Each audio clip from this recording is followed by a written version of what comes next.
And this is no dig lawn to garden bed transformation. And what you see in the picture there is my daughter's yard in Ohio. She's the one that actually inspired me to do this. She lives in an older home and she really likes flowers and pretty stuff. And this is what it looked like before on top, and this is what it looked like after.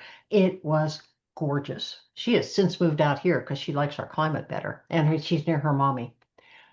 So, a little word from our sponsor. The WSU Master Gardener's mission is to share research-based information on sustainable gardening techniques to our people in our community, and that contact information on Gary is incorrect, and you'll get the correct one. I forgot that one later on. And WSU Master Gardeners focus on 9 priority areas, and this one is about soil health. We're on Facebook. If you'd like to join us, we are on Instagram. And if you have any trouble with with your plants, any questions at all, contact our Plant and Insect Clinic. You can see Bill Dayock there. He's one of our crack diagnosticians. I'm in there too, and we'd be happy to help you. We have a new website, and it's pretty cool. It's got the same stuff as the other, but it's organized in a fashion that's a little bit more easier to find. I got to tell you, it's pretty slow loading, so be patient if you try to access it, and we need to find out why it's loading so slow. So here's what we're going to be talking about: why you'd want to do this, how to make to transform your lawn into a bed, and a lot of examples. So there are just about as many different ways as there are cookies in the world of doing this. Things that you should know, and lawn alternatives, eco lawns. If we get that far, if there's any interest in that, we'll cover that too. That's at the end. So why would you want to do it? I did it because I wanted to decrease water use. Once it was set up, I created a drought-tolerant garden, and you reduce lawn waste. You're not mowing the lawn there, right? You're not watering the lawn there, right? Because you're moving it. You minimize herbicide use because you don't have that lawn to take care of. And it lowers air and noise pollution. And you can plant a lot of different things in there. So it does give us more plant biodiversity than just a monoculture green lawn. Of course, most of us have more than a monoculture. We're not just growing grass, we're growing weeds too. So plant diversity, but not the kind we want. And landscaping, good landscaping will increase the property values of your home. I think that's one of the reasons that my house sold. The examples I'm going to show you from my home, I sold it and the people love it. So there are a lot of different ways to create garden beds like this. Digging, that is hard work. And it's also there are so many reasons not to do it. You're disturbing, if you use a rototiller, think about this. If you use a rototiller, you're disturbing the bugs, the organisms in the ground that are breaking things down and creating all your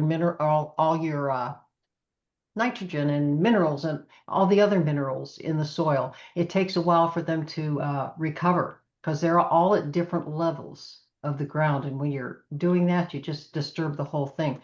So I wouldn't advise that. So here's an easy way: sheet mulching. This is what I did. This is what my daughter did. This is what a lot of people do, but there are other methods too. It makes it a lot easier, though there are steps to do it and to do it correctly. You don't have to go killing any grass underneath it, and you're using things that'll break down into the soil, and you don't have to worry about they're being recycled in a really good way. And it protects the area from weeds. It helps to retain the moisture and makes the soil better as it breaks down. So there are some advantages. It's pretty easy. It's a composting method. It's pretty easy. It works gradually with things that you can get your hands on. Again, it builds healthy soils, and it doesn't require a lot of equipment, but it does take a little bit of time. But it's not that hard. And you can keep on. I expanded my front garden bed. I had a nice garden bed, but I wanted an area that we didn't have to run irrigation to. And so I just enlarged it. I'll show you pictures of it. The advantages, then there are disadvantages, but there are advantages of sheet mulching. The cardboard board or the disadvantages. The cardboard layer can restrict the flow of water and air, and it might make it an anaerobic area, but there are ways around that. And if you're just doing a small area, like if you're not covering, your entire yard, you can keep control of it a little bit better. And the effectiveness may vary based on, this the weather that you have and when you're planting it, and that will affect the breakdown rate of the cardboard. Linda Chalker Scott has a lot of negative things to say about sheet mulching. She says that it attracts pests. I haven't had that experience, but she does. She says it's limited effectiveness. I disagree. It's susceptible to wind, not if you do it right.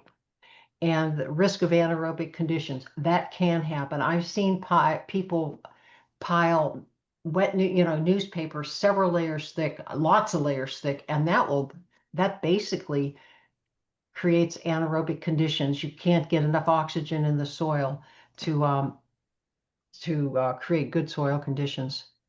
And it can be hydrophobic when dry, which means that it repels water, but we're not going to leave it uncovered like that. We're going to do something different. So that part doesn't apply to us either. Aesthetic concerns, again, you're not going to see that once we get going. Oops. So we're going to be using arborist wood chips and, cardboard.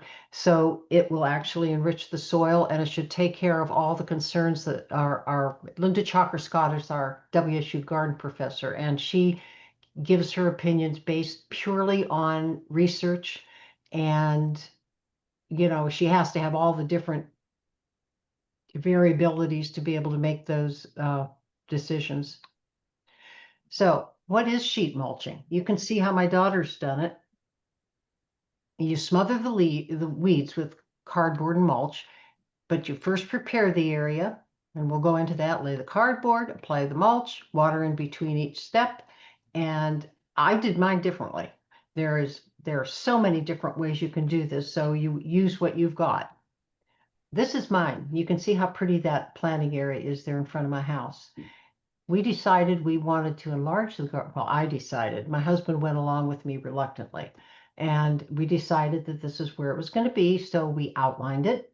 I put a garden hose there, along the ground, just so I could get a better idea of where it was going to be. And the reason I chose this area, when this house was being built, apparently they left sand and gravel right here. We could never get grass to grow there. It was just awful. So I figured I might as well do something useful to it.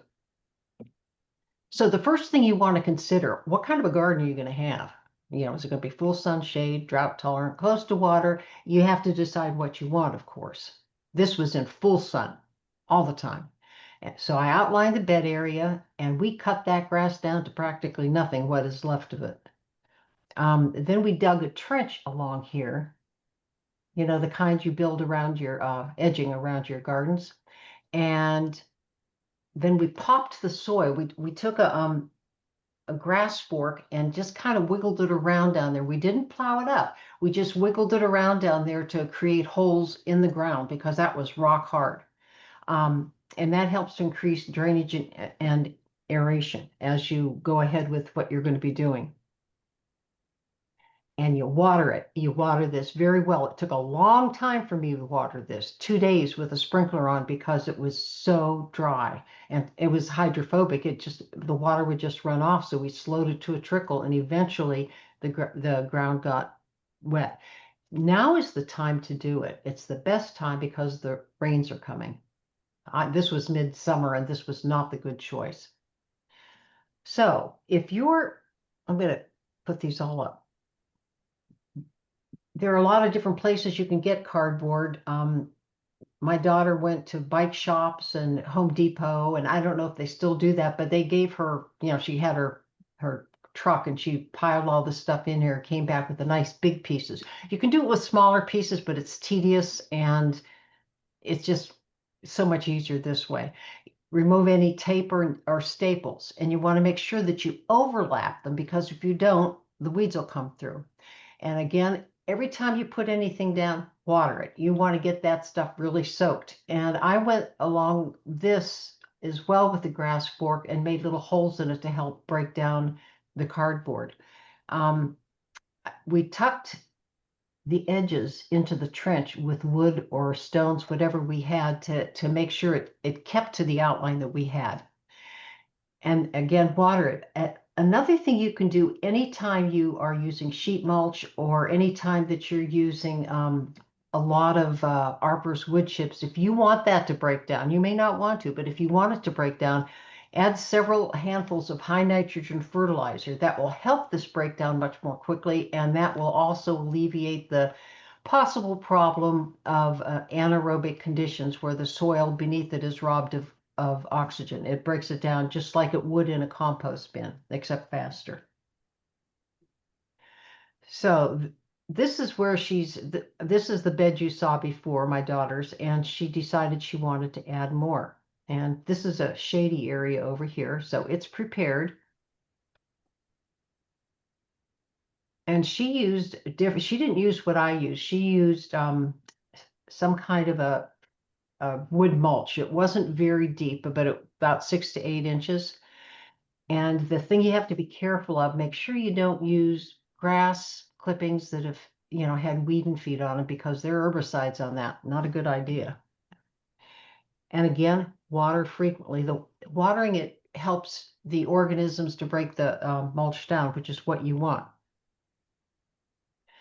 So after 6 months, it depends on when you plant it and the conditions, you can start planting things, pull the mulch away, and just plant it there. You should end up having some pretty good soil after a fairly short period of time.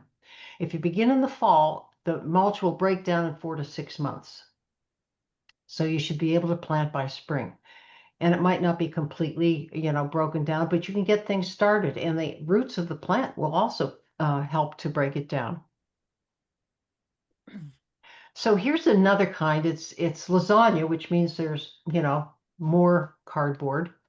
So your layers of brown and green organic matter. The brown could be the cardboard, it could be dead leaves, and then green would be the high nitrogen things like fresh grass clippings, things like that. And you just keep layering those up, like, until it's very, very, very deep.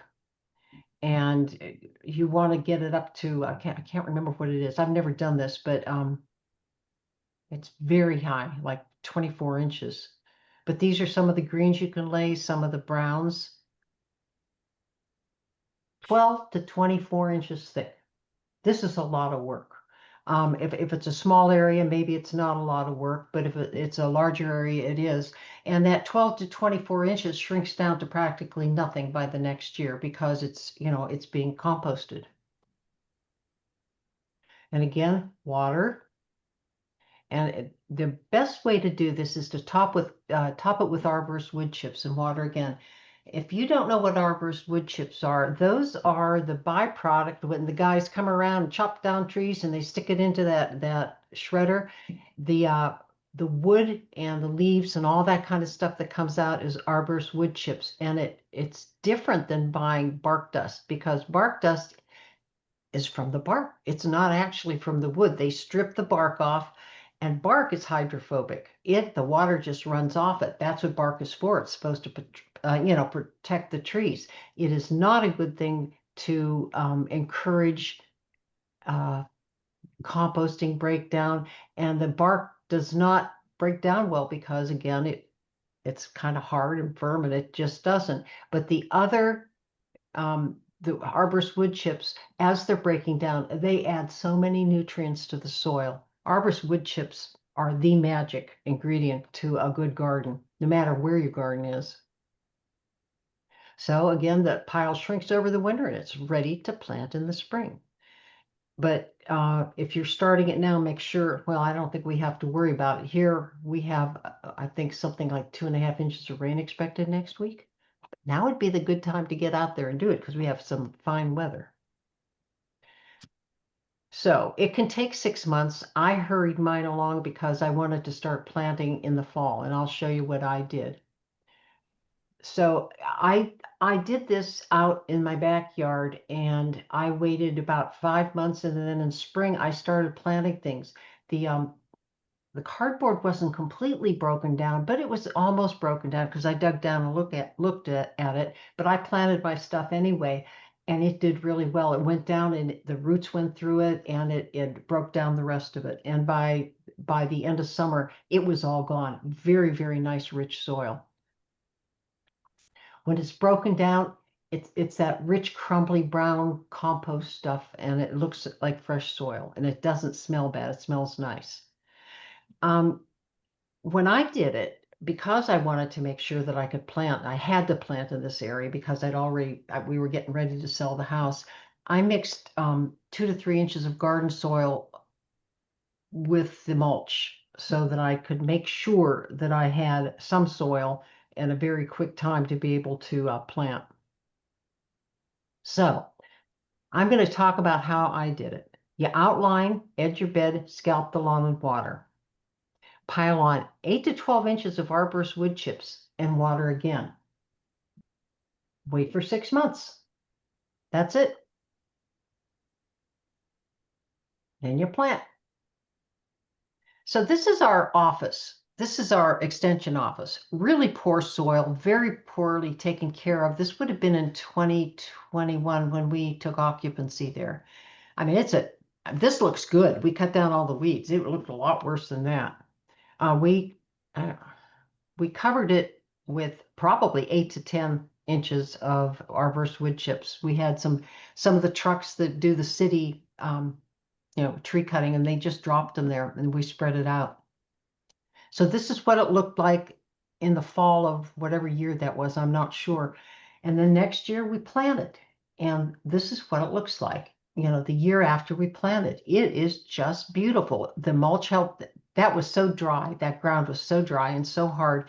And the arborist wood chips, as they broke down, they made it, softer. It was a much better texture for planting and supporting growth. This was the following year. Look at that. Lush growth. And this is out of order. This is what it looked like at the beginning. And this is over here, and this is what it looked like the following spring. Not very impressive, but getting there. And this was our side yard. There was a bed here. It's up next to a parking lot with full southwest exposure. This was a burned out area. It was terrible.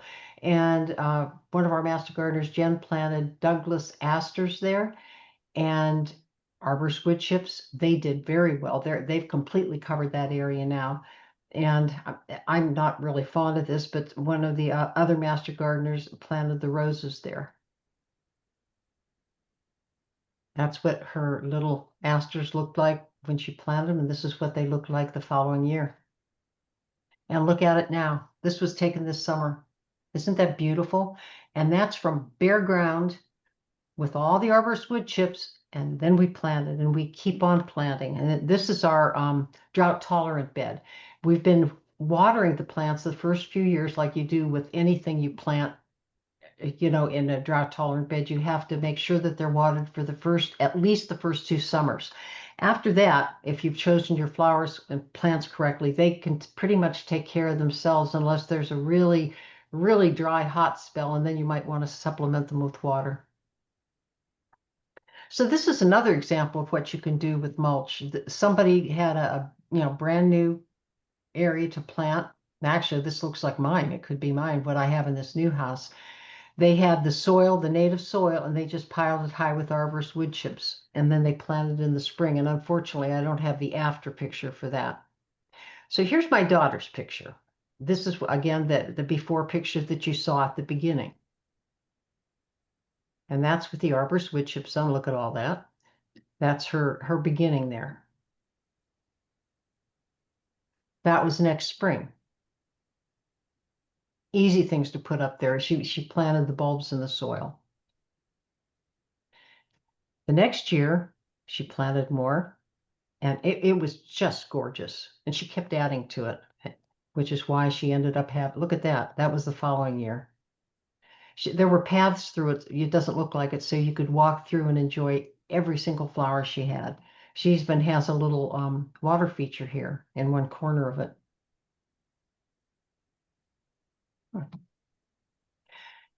Because she planted so many plants there, she decided she needed more. So she filled that in, and this is a complete shade area. It gets a little bit of morning sun, but you can see all the trees there, and then this wall.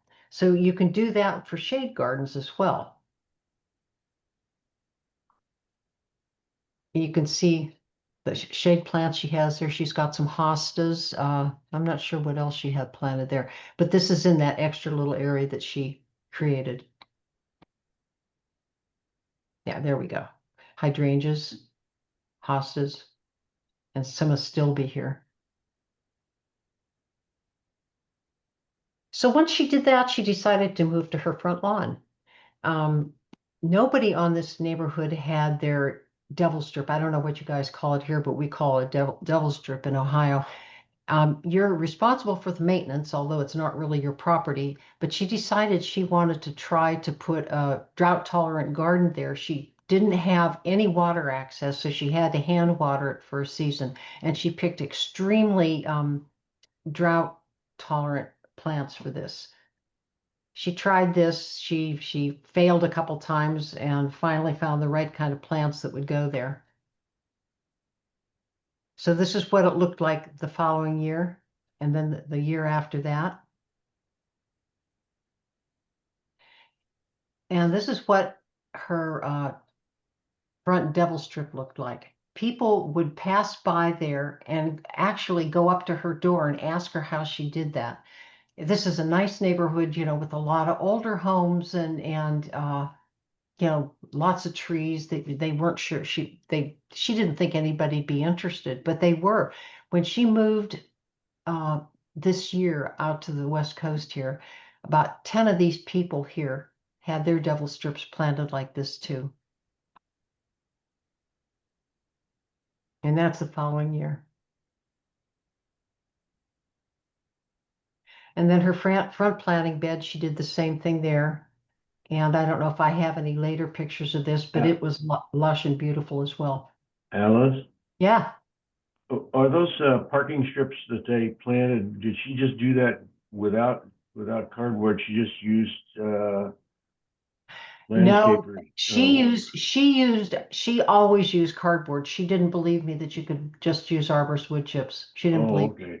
Yeah. So she starts with the cardboard, and then after after it gets established, does she keep adding arborist wood chips as kind Yep. of compost? Yep. Well, not just as compost. She wants to keep the weeds out, but yes, as a compost. And Yeah, it keeps it looking nice too. So yeah. she added more to this too as time went on. So let's go back to mine. This is the beginning.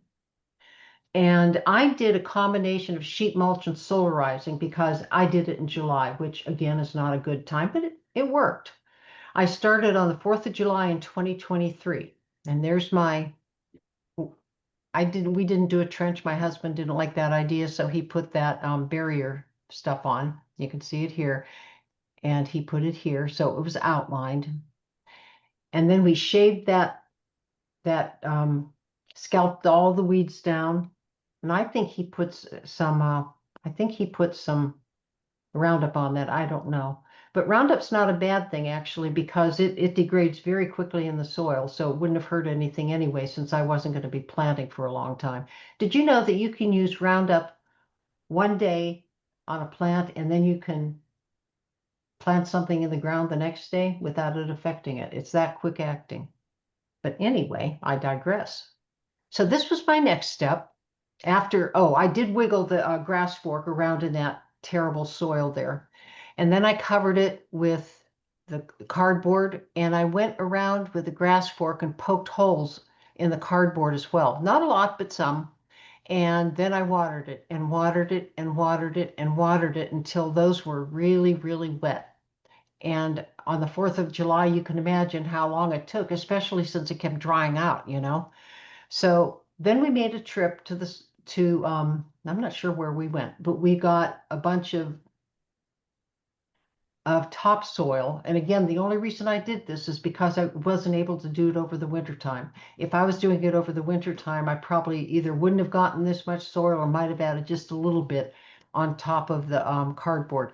Oh, and before I covered it, I would say that I used, um, Home Depot buckets are 5 gallons. I probably used about 2 gallons of high nitrogen fertilizer on, just sprinkled it all over the top of that cardboard, and that helped it break down faster too. Again, we had winter rains, and it helped to wash the nitrogen into the soil and through the cardboard, helped to break it down. I would never advise you trying to do that and then planting right away, because the nitrogen, that heavy nitrogen would kill your plants. So we brought in some soil, watered that really well, brought in arborist wood chips, and that's deep too. In fact, it's still deep over there.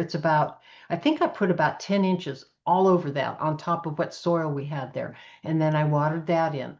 And because it was July, we then covered it with the plastic, and that helped to break things down. It really heated it up, really fast with the sun on it like that, and that helped to break it down. We did find that we had to use rocks to hold it down, and we made the mistake of not taking it off in November when we went on vacation. And my cat sitter said, "Oh my gosh, you should see this," and she sent us pictures. This stuff had broken down over the summer. The plastic had broken down over the summer, and there was plastic everywhere after a windstorm. So keep your eye on the weather. You don't want that to happen if you decide to do something like this in the summer. Now, if I had done this in the fall, I wouldn't have had to use anything over top of it. Just let the rain and time take care of it. So I started planting the next spring. Little bitty plants, all of them are drought tolerant. And this is what it looked like a little bit later in the season. This was the following year.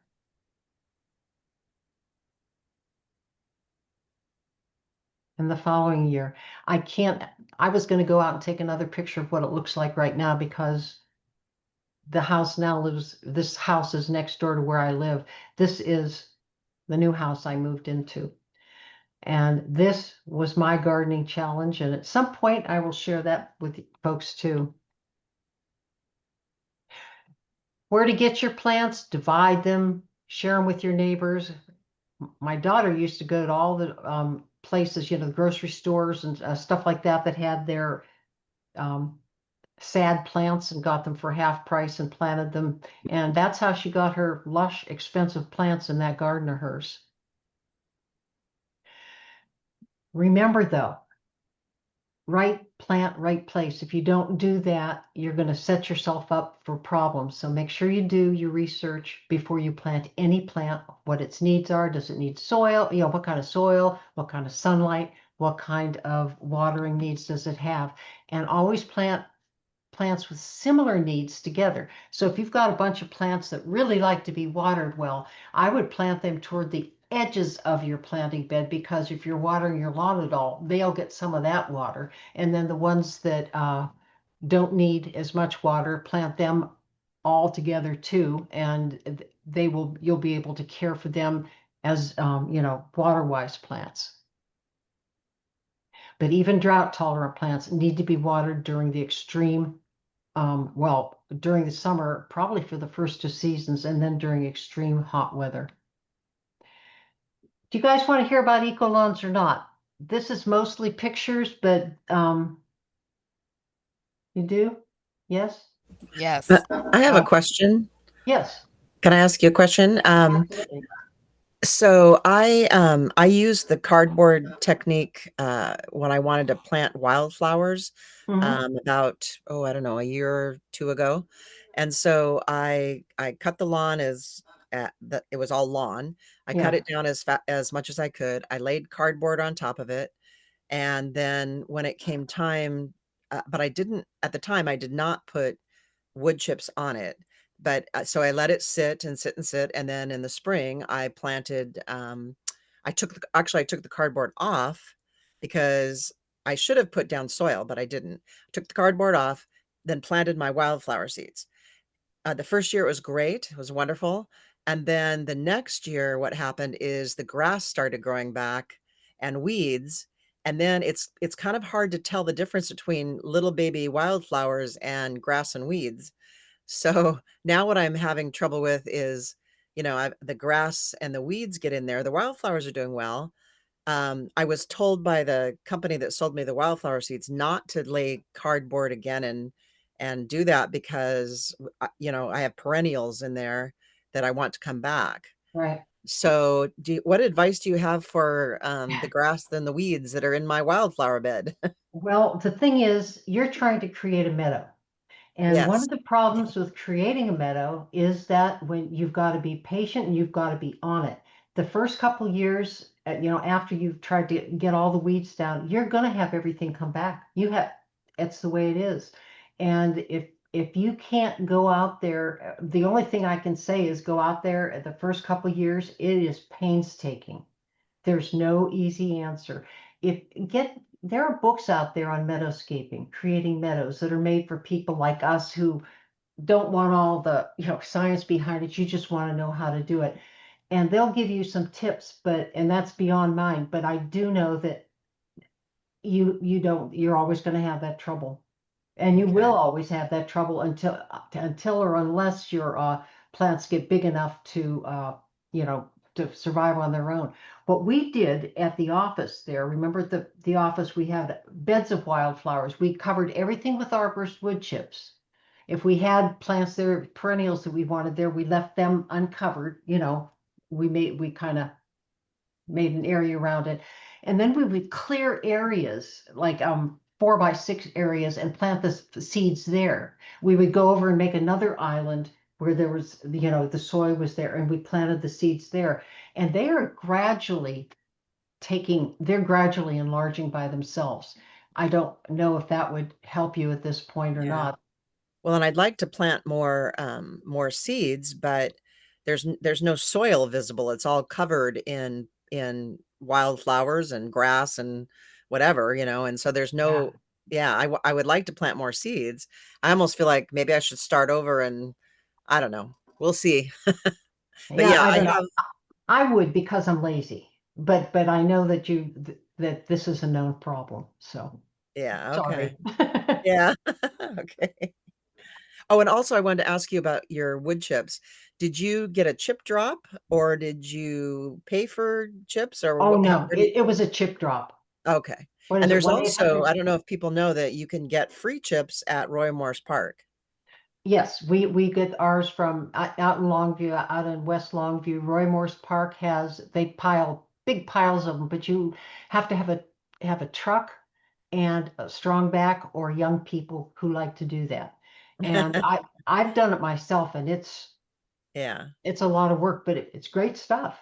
Yeah, I've done it with, just black plastic garbage bags and, some kind of a container, and I put the garbage bag in that and use a shovel and fill it up and because I don't Yeah, have a truck. yeah, But a my Alice, lot of neighbor fruit. gets chip drops, and that works pretty good. Yeah, except they want to give you like 10 yards or 30 yards. Yes, she Yeah. shares with me, so it's good. Alice, Yes. is arborist wood chips available in bags? Oh no. Okay. Arborist wood chips is basically these guys that come down and chop your trees Oh, and then but they dump it. Nobody bags it. Nobody bags okay, it. all right. Yeah. I wish they did, Bill. Yeah, it's hard, because if you don't have a truck, it's hard to deal Well, with it. well, you live in the city. You can go chase these. I've heard that people can chase these trucks down and they will actually dump some of that stuff in the bed of your truck if you catch the guy in a good mood at the right time. No, I So, know they're working right down the street, but I don't have a truck, so, oh, Trisha. Trisha's out there. There are a lot of other master gardeners who'd be happy to loan you their truck or come over uh, for you. For what? Alice, Alice, Yeah. this is Charlene. I don't Right. have a truck either, but sometimes I will rent a truck, like from Home Depot, so forth. But I can rent a pickup over buying a pickup and paying for insurance, et cetera, et cetera. I just found it cheaper to go rent one for what I Yeah. need. Yeah. It would be hard for me to just take bags for the amount I need to. Okay, so the typical ecolawn consists of grass and broadleaf species, which means grass and flowers like Pat has, but it's a little bit different. They grow together and they are sustainable, but there are a lot of drawbacks to this. They maintain their green color during the summer months, usually, depending on what mixture you have. They don't need nearly as much water. I could not talk my husband into doing this. There are some people that want these manicured lawns, and that's the way he was. He just didn't want to hear this. Usually they don't need fertilizer or very minimal. They can do very well on their own. And they don't need mowing as much. I was telling him that, you wouldn't have to get it mowed as much, and that still didn't sell them. But it's not a substitute for traditional green lawns. It's an alternative for people who can't maintain conventional lawns. But if you're trying to plant for pollinators, it's not particularly effective for that because they people will cut them and then they cut the flowers off, and here's something else. It's called, grass competition is called succession. You've got all these nice flowers the first year, the ones that we'll talk about, and after the first year the grass competes with it and it usually takes over. So what you plant as a eco lawn ends up being grass. As a matter of fact, when you plant that, if you're the type that likes the manicured lawn and you put grass seed in there, eventually you'll have very little of that left in 5 to 10 years, because all the seeds from the other grass seeds that are around will come in and outcompete that pretty grass that you planted. It's really frustrating if you like the manicured look. So they suggest to grow pollinator plants at the lawn edges. That way you can have your wildflowers and that kind of stuff and still have the lawn, because you're going to end up without that eco lawn that you paid a lot of money for and worked so hard for.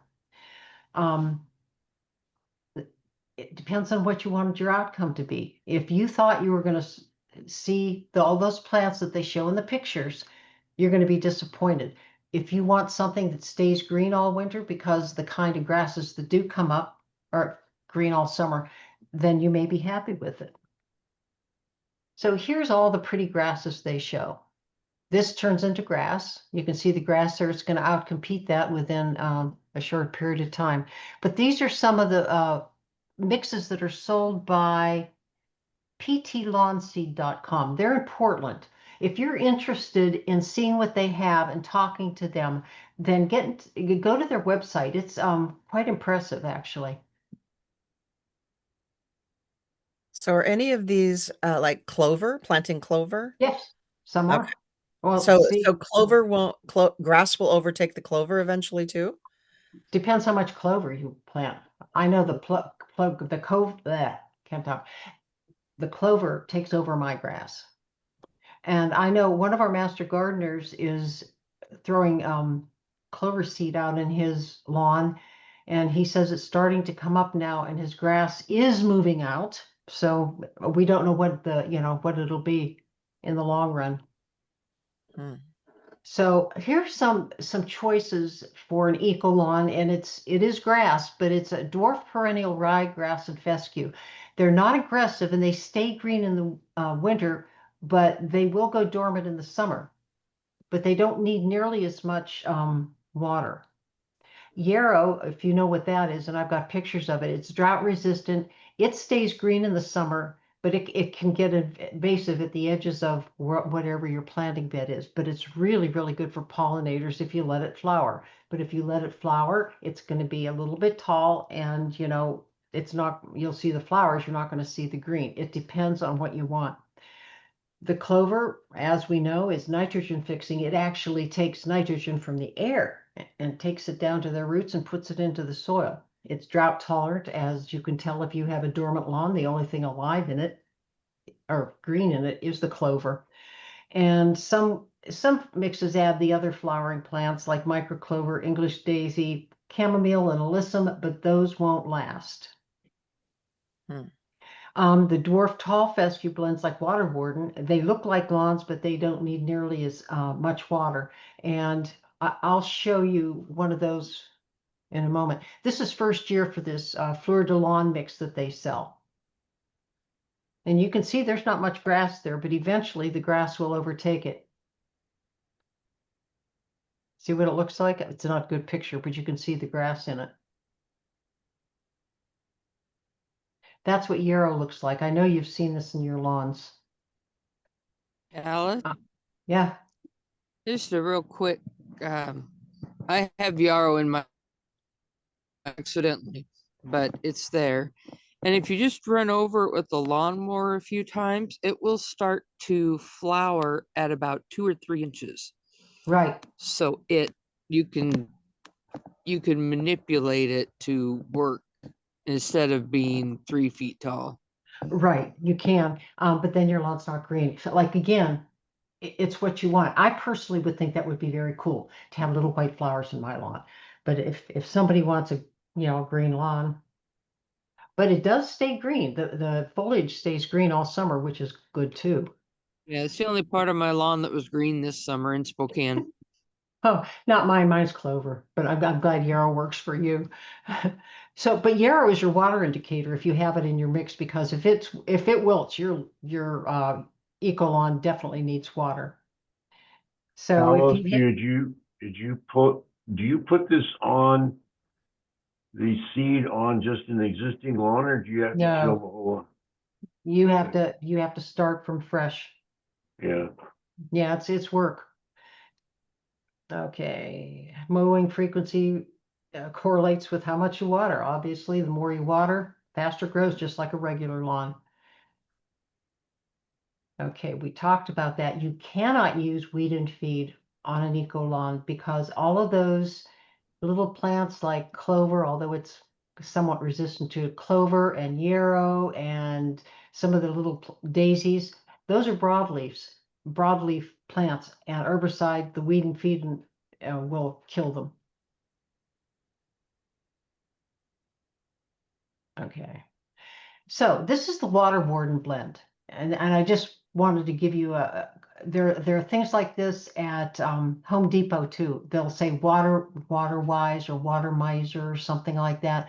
Read the labels and you'll see what it does. I should have gotten that for this lawn. I did not, because the grass seed was already here when I moved in.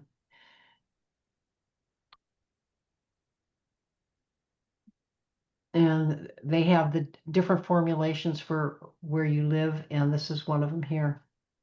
But again, this brand is expensive. I went and looked at Lowe's carries it, but I went and looked. They have several different brands. Even Lowe's has their own brand of a water miser, and so does Home Depot when I was there last. And there's my contact information. Does anybody have any questions?